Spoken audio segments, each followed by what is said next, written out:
هیچ شوێنەوارێکی کفری تا ئێستا کنە و پشکنینی بۆ نەکراوە. ئەم بابەتە مێژووی شوێنەوارەکانی بەلێڵی هێشتووەتەوە. بەڕێوەبەری گشتی شوێنەواری هەرێم دەڵێت بەرنامەمان وایە کنە و پشکنین بهێنینە کفریش.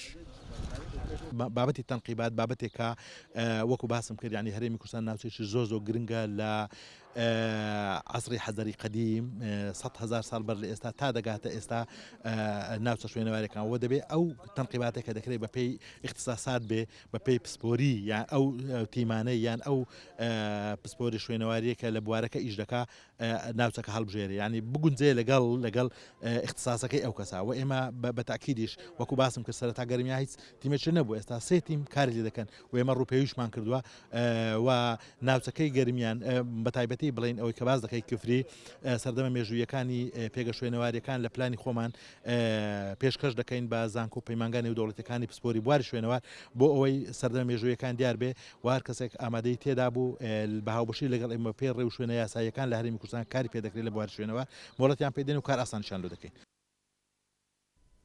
148 ناوچەی شوێنەواری سنووری قەزای کفری پێویستی بە کنە و پشکنینە. لە گەرمیانیشدا زیاتر لە 500 ناوچەی شوێنەواری هەیە. بەشێک لەوانە تەمەنی 5,000 ساڵە.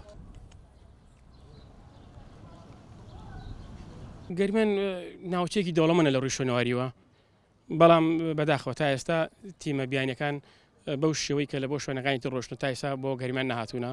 ئەگەر ئێمە بڵێن زیاتر نزیکەی لە زیاتر لە 500 ناوچەی شوێنەواریمان هەیە، 500 کاریکردنە پشکنمان پێویستە، بەڵام توانای دارایی و مرۆیی ئێمە لە کوردستانیشاوە تاو ئاستەنی ئێمە بتوانین کاری کنە و پشکنین هەموو شوێنەکان بکەین، بەڵام بەرنامەمان داناوە ئێستا لەگەڵ زانکۆی پارمای ئیتالیا گرێبەستمان کردووە کە لە ناحیەی سەرقەڵا ڕووپێوی شوێنەوارەکانی سەرقەڵا بکەین و کاری کنە و پشکنی تیا ئەنجام بدەین. تا ئێستا لە 140 هەرێم ڕووپێوی شوێنەواری بۆ کراوە.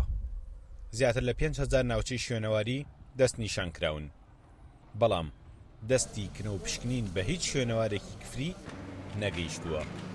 سامانکەریم کورتساد نیوز، کفری